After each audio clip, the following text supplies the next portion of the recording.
Right, today we're trimming out some of the byproduct and turning it into bean rods. The original plan was to set myself up in a little workstation like this, everything up at about waist height. I was going to knock this one over here off again at about waist height. That would be my chopping block, and having this all up at this height would prevent me having to bend right down to the ground to pick it up.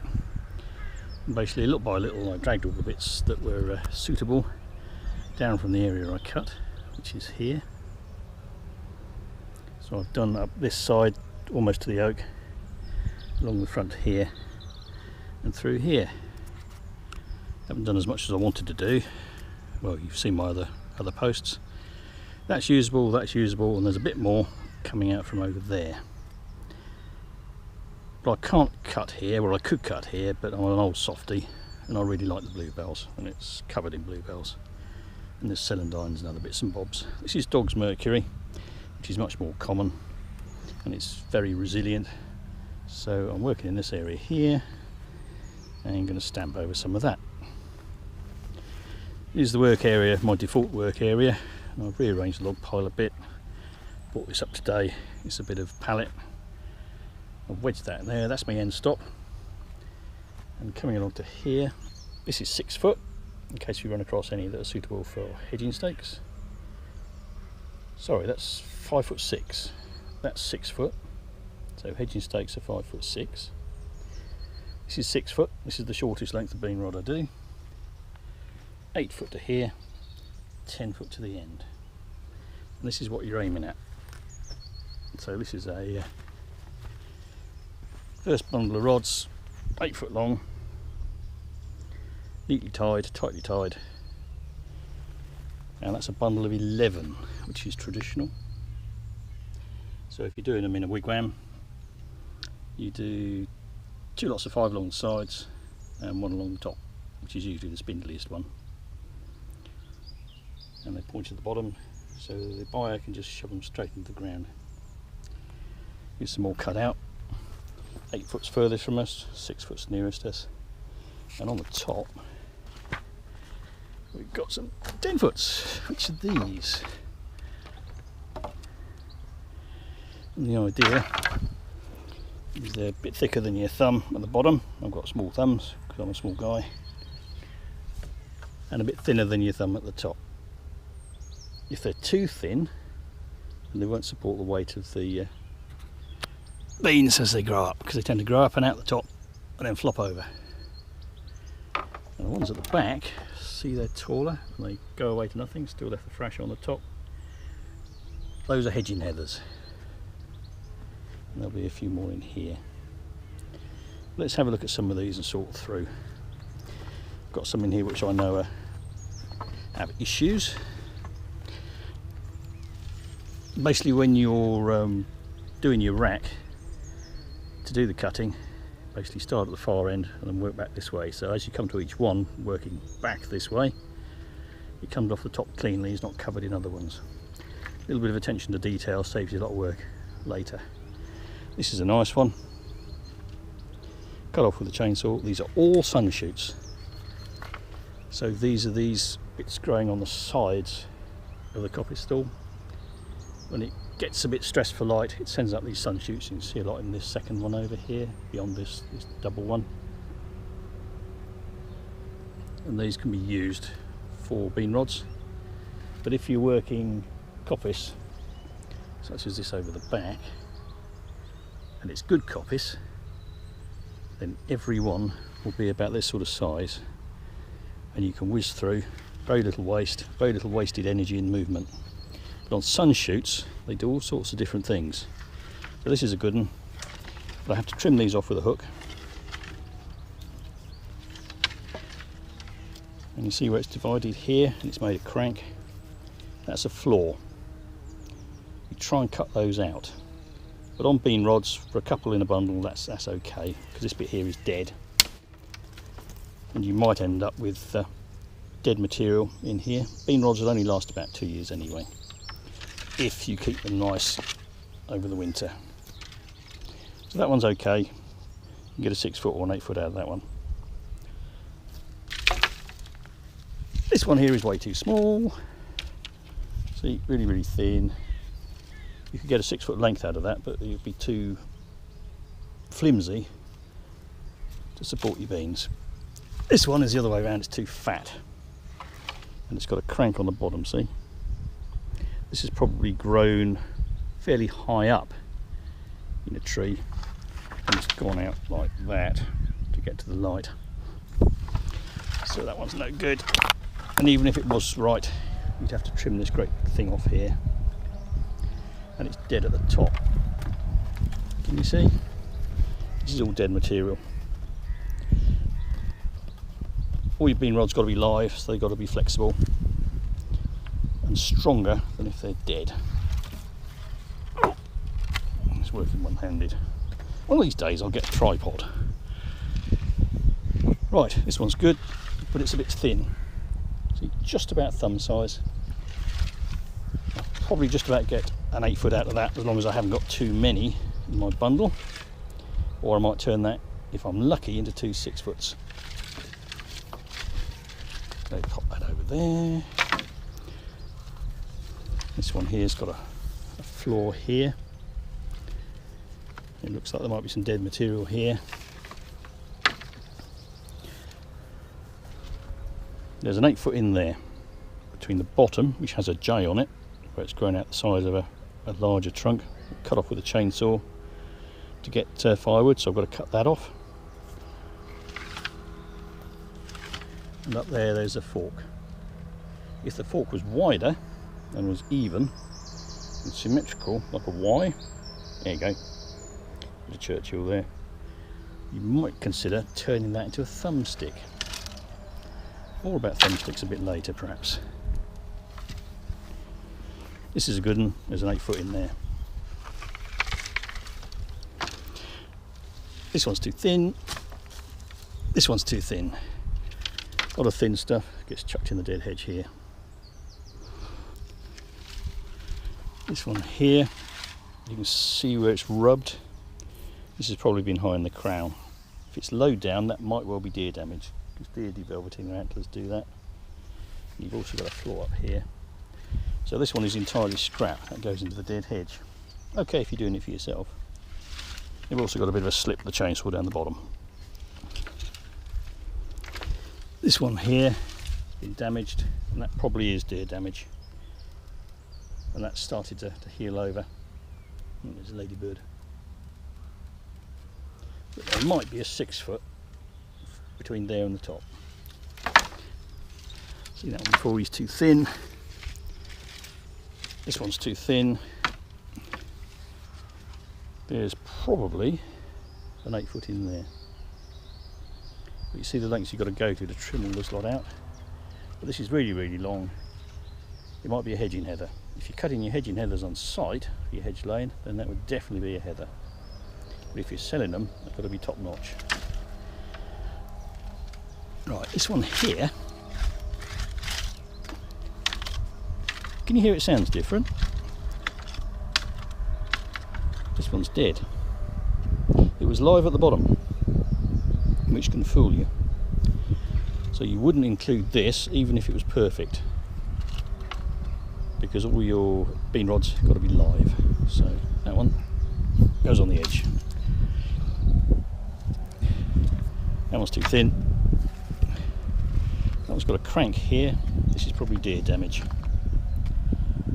If you've got deer damage, even in good coppice, or coppice which is regrown nicely, like this stuff in the background, see the trees along the skyline and the stuff in front of it, that's regrown very nicely, but the deer have damaged it. It's all cranky. You've seen that on another post. So if it's cranky like that, even if you think, yeah, there's lots of material in it, you've got to spend a lot of extra effort cutting it out, and that makes the difference between working your butt off and making enough money to survive, and working your butt off and not making enough money to survive. This is why I keep going on about the quality of regrowth and keeping the deer out. Here we've got a byproduct of a byproduct. This is pea sticks. Pea sticks look kind of like this. I say kind of like this because this is the top of sunshoots, and your pea stick should be a bit like a feather. 2 dimensions, not branching in 3 dimensions. You should have a nice straight length on the bottom, sliced like that with a bill hook, so you can put it straight into the ground, and the pea vines grow up it and then spread out at the top, and you put them in like that, the next one beside it, all the way along the row. But these are a little bit sparse, so they're not ideal. The problem with pea rods is you can't sell them for very much, and they're very difficult to transport because they tend to be bushy. This one's a bit mimsy again. This one's too small. This one's again a bit sparse. This one's, well, it's a bit short, and it's kind of all over to one side. But these will do for my neighbour as freebies. I'll give them to her. She's growing broad beans this year. I'll give them to her to try. I think that's worth a go. Keep your neighbour sweet. She might not find they work for her, and this one's not branchy enough, so on the edge with it. Right, so that's the idea. Your string's free. Talk to your local farmer or your local horse keeper. They often have scads of this stuff. This is the quite thick stuff, which is used for big bale hay.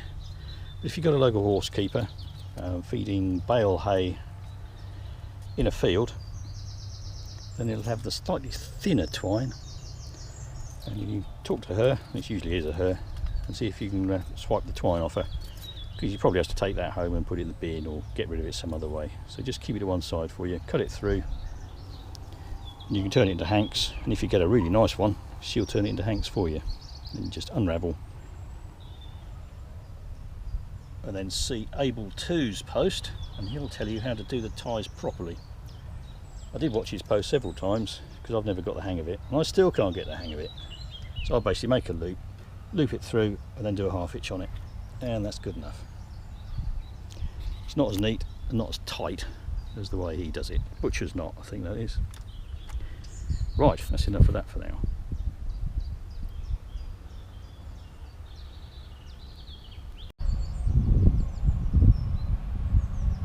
Right, it's just gone 2 o'clock, and if I can sell these, so it's 4 bundles, £10 a bundle, I will have made £40.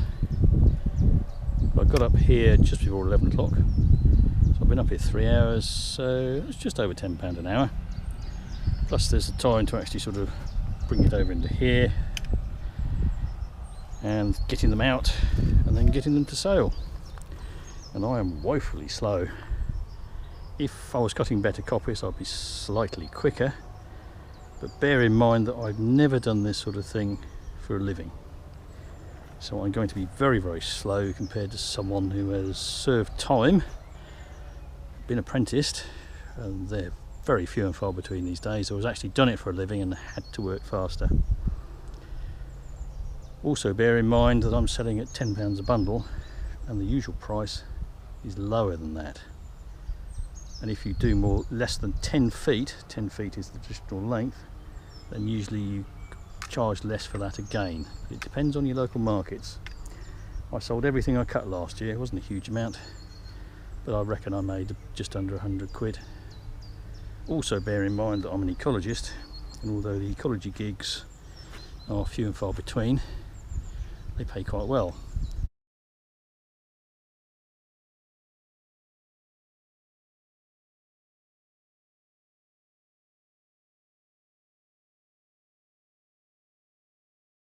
So, economics, swings and roundabouts.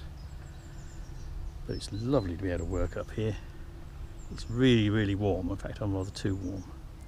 But you've got all the birds, you've got all the bees, and the hoverflies are starting to come out. And you've got bluebells and the other plants. And it's, yeah, better than flipping burgers for a living. Thank you very much. Oh, what am I cutting them with?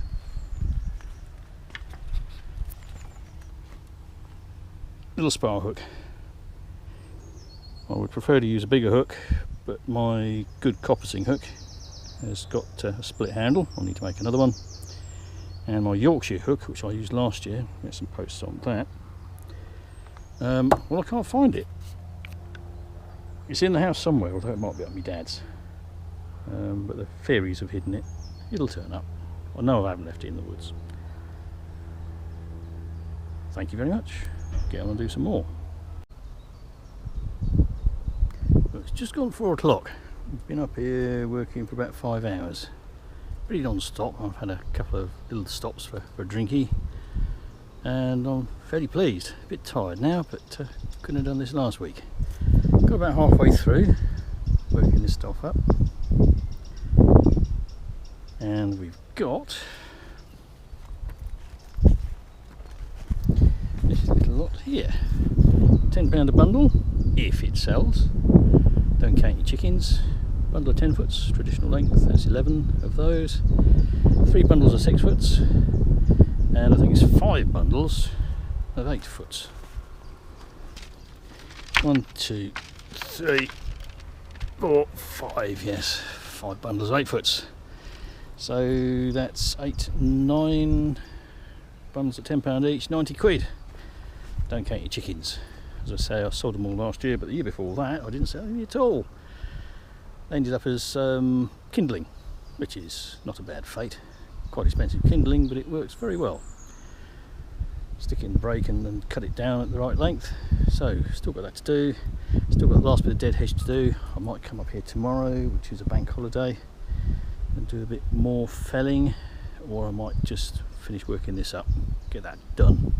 At least it's quiet. Minority products, pea sticks. And here, I'll tell you a bit more about these next time I come up. Forky sticks. And over here, the stuff that's too fat. See these 3 here? So what do you do with the stuff that's too fat? Well, it depends on your local markets.